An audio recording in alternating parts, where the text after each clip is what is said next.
नमस्कार मित्रांनो, स्वराज्य शिलेदारातल्या ह्या पुढच्या भागामध्ये आपलं सहर्ष स्वागत।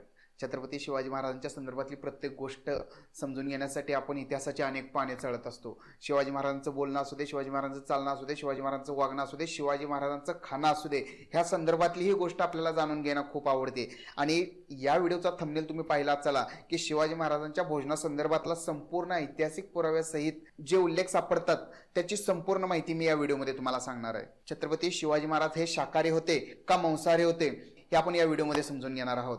तर शिवाजी महाराजांच्या भोजनासंदर्भात इतिहासात असे फारसे काय उल्लेख सापडत नाही। तत्कालीन पुराव्यातील काही नोंदीच्या आधारे छत्रपती शिवाजी महाराज हे काय भोजन करत होते याच्या संदर्भातले काही उल्लेख सापडतात। सगळ्यात पहिल्यांदा जो उल्लेख येतो तो शिवाजी महाराजांच्या कार्यकाळातीलच कवी परमानंद यांच्याबद्दल तर आपल्याला माहितच आहे की कवी परमानंदांनी शिवभारत हे महाकाव्य लिहिलं आणि त्यामध्ये छत्रपती शिवाजी महाराजांच्या संपूर्ण आयुष्याचं वर्णन त्यांनी यामध्ये केलं। आणि त्याच एका पुराव्यात परमानंदांनी शिवाजी महाराजांबद्दल भोजनाचा एक उल्लेख केलेला आहे, तो असा की शिवाजी महाराज हे लहानपणी जसे लहान मुलं माती खातात तसं लहानपणी शिवाजी महाराज माती खात असल्याचा उल्लेख आढळतो। आता सगळ्यात पहिला उल्लेख बघा शिवाजी महाराजांसंदर्भात, लहानपणी शिवाजी महाराज खोडकरपणे जिजाऊ मातांचं नजर चुकून माती खात असल्याचा उल्लेख परमानंदांनी या आपल्या शिवभारतात केला। आता त्यानंतरचा पुरावा सापडतो तो डायरेक्ट 10 नोव्हेंबर 1659 ला अफजल खानाच्या वधावेळेस। शिवाजी महाराज ज्यावेळेस अफजल खानाला भेटायला जाणार होते त्यापूर्वी शिवाजी महाराजांनी थोडंसं मित्तान्न केल्याचा उल्लेख सभासद बकरीत आढळतो। म्हणजे शिवाजी महाराजांनी अल्पोपहार केल्याचा उल्लेख यामध्ये येतो। आता बऱ्याच जणांचा हा गैरसमज आहे की मितहार म्हणजे शाकाहारी का मांसाहारी, ना शाकाहारी ना मांसाहारी। मितहार म्हणजे अल्पोपहार म्हणजे थोडंसं अन्न घेऊन शिवाजी महाराज अफजल खानाच्या भेटीसाठी गेले। यानंतरचा पुरावा सापडतो तो कुतुबशाहीत ज्यावेळेस शिवाजी महाराज कुतुबशहाला भेटायला गेले होते त्यावेळेचा। कुतुबशहाचे 2 मंत्री, एक मादांना आणि एक अक्कांना, या मंत्र्यांच्या घरी भोजन केल्याचा उल्लेख सभासद बकरीमध्ये येतो। आता यानंतरचा पुरावा येतो आग्रा भेटीतला। शिवाजी महाराज ज्यावेळेस आग्रा भेटीत कैदी सापडले, कैदेतून शिवाजी महाराजांनी पलायन केला 18 ऑगस्ट 1666 ला। याच्या एक दिवस अगोदर शिवाजी महाराजांच्या सोबतच राहणारा रामसिंगाचा एक सेवेकरी, त्याचं नाव आहे बलराम पुरोहित।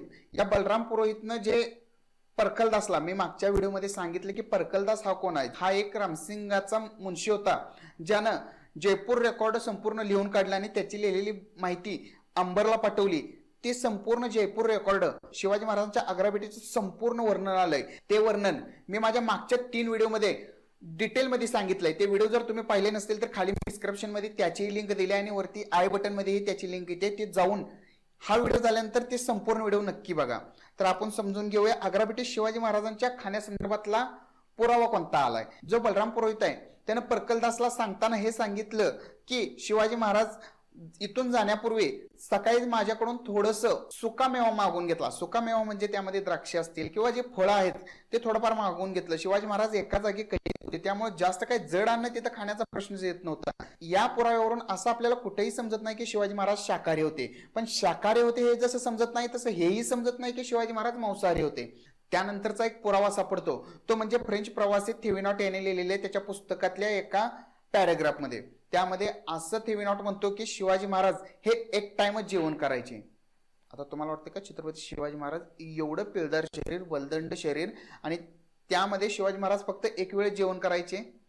हा थेविनॉट सुरतमध्ये राहिला होता, त्यानंतर तो गोवळकोंड्याला गेला आणि गोवळकोंड्यानंतर तो डायरेक्ट फ्रेंचला रिटर्न गेला। या कालावधीत तो फक्त 13 महिने भारतामध्ये होता आणि तो एकदाही शिवाजी महाराजांना भेटला नाही। यानंतरही तो आपल्या पुस्तकात वर्णन करतो की शिवाजी महाराज फक्त एक वेळ जेवायचे। त्याने हे जे लिखाण केलं ते संपूर्ण ऐकीव स्वरूपात होतं। तो एकदाही शिवाजी महाराजांना भेटला नाही किंवा त्यांच्या संदर्भात कोणताही पाठपुरावा त्यानं स्वतः भेटून केला नव्हता, म्हणून त्याचा हा संपूर्ण पुरावा हा आपल्याला शिवाजी महाराजांच्या भोजनासंदर्भातला ग्राह्य धरता येणार नाही। आता यानंतरचा पुरावा आहे तो म्हणजे राज्याभिषेकाच्या वेळेचा।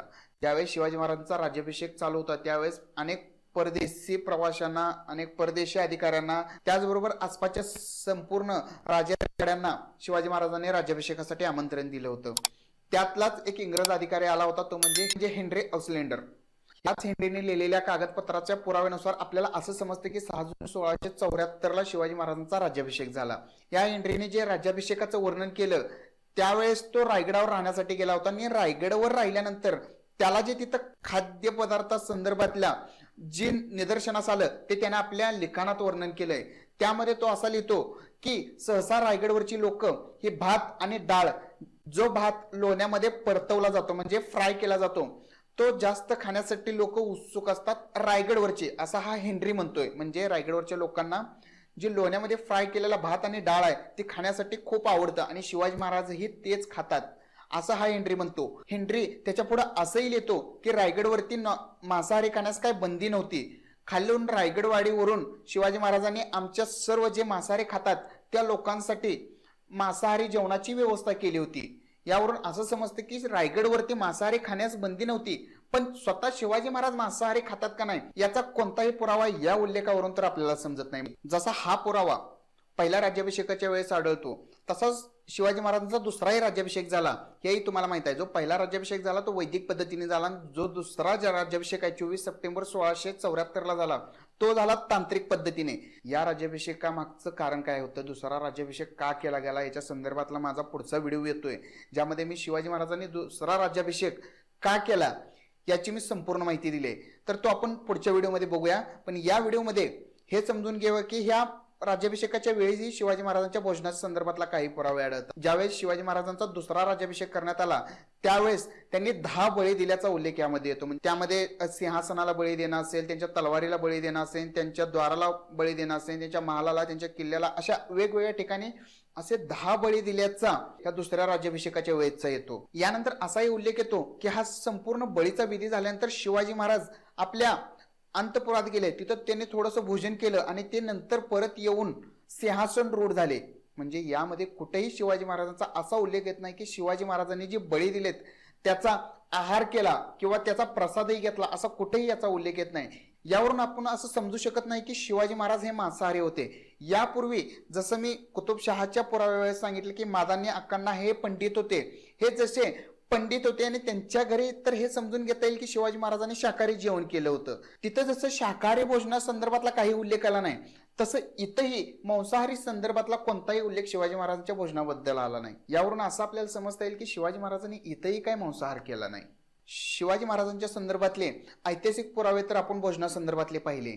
यानंतर संभाजी महाराजांच्या संदर्भातही काही मास्यान्न केल्याचा ऐतिहासिक पुरावा सापडतो. एका इंग्रजी पत्रात याचा उल्लेख सापडतो. असं काही इतिहासकार म्हणतात की संभाजी महाराजांना मत्स्यान्नातून विषप्रयोग झाला होता. याचं माझं वैयक्तिक मत असं आहे की मलाही या गोष्टीत काहीच तथ्य वाटत नाही, कारण ऐतिहासिक पुरावा असेलही मी तो नाकारत नाही. पण ज्या संभाजी महाराजांचे गुरु केशव पंडित आहेत, ज्या संभाजी महाराजांनी वयाच्या 14व्या वर्षी बुधभूषणम नावाचा ग्रंथ लिहिला, त्या ग्रंथातला 3ऱ्या अध्यायातला 41 नंबरचा श्लोक आहे, द्युतेच्च मासच्च सुराच्च वेशा पापर देवी चौर्य परदार सेवा.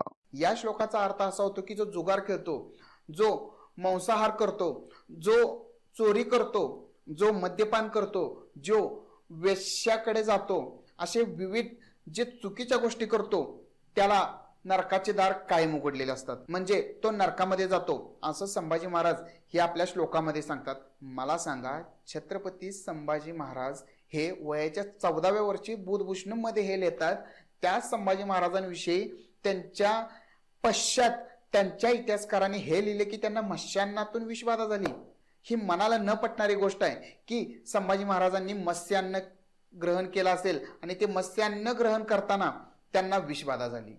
त्यांना विषबाधा झाली याबद्दल माझा काही वाद नाही, त्यांना विषबाधा झाली हे मलाही मान्य आहे, पण त्यांना मत्स्यान्नातून झाली हे इंग्रजी पत्रात कुठेतरी कदाचित चुकीचं हे असू शकतं असं मी म्हणत नाही, पण तो उल्लेख त्यावेळेस करणाऱ्याने चुकीच्या पद्धतीने केलाय असं मला वाटतं. आता मला वाटतं की ज्या छत्रपती शिवाजी महाराजांचे पुत्र संभाजी महाराज हे संस्कृत मध्ये बुधभूषणम मध्ये एवढं विस्तृतपणे लिहितात, त्या पुत्राचे वडील किती सुसंस्कृत आणि किती वैदिक धर्माला आपले करणारे असतील, तर ते शिवाजी महाराज मला वाटत नाही की कुठेही मांसाहार करतील. आता राहिला प्रश्न दणदाकट राहण्याचा किंवा निरोगी राहण्याचा. मांसाहार करूनच माणूस दणदाकट किंवा निरोगी राहतो असं नाही, तर तो शाकाहारीने. मला वाटतं की मांसाहारीपेक्षा जास्त जीवनसत्व हे शाकाहारीतून मिळतात. हत्ती हा शाकाहारी असावा, आपली गोमाता ही शाकाहारी आहे, तिच्या समोर जर कोणतंही मत्स्यान्न नेऊन ठेवलं तर ती त्याला स्पर्शही करत नाही, सोडाचा वासही घेत नाही. तर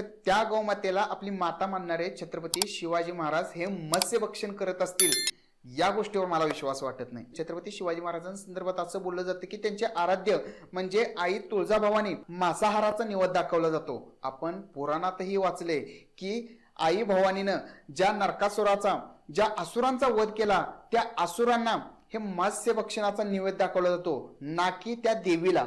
देवीसाठी निवद नेला जातो पण तो निवद देवीसाठी नसून त्या सुरांसाठी असतो, त्या असुरांसाठी असतो। त्यावरून आपण असं म्हणू शकत नाही की त्या देवीसाठी तो मांसाहार होता। ज्या महाराजांनी आई तुळजाभवानीची कवड्याची माळ आपल्या गळ्यात परिधान केली त्या छत्रपती शिवाजी महाराजांबद्दल मलाच कसं तरी वाटतंय की शाकाहारी होते का मांसाहारी होते हा व्हिडिओ बनवावा लागतो। या ऐतिहासिक पुरावा असू द्या किंवा हे तर्क वितर्क असू द्या, यावरून मी माझं वैयक्तिक असं कोणतंही मत मांडणार नाही।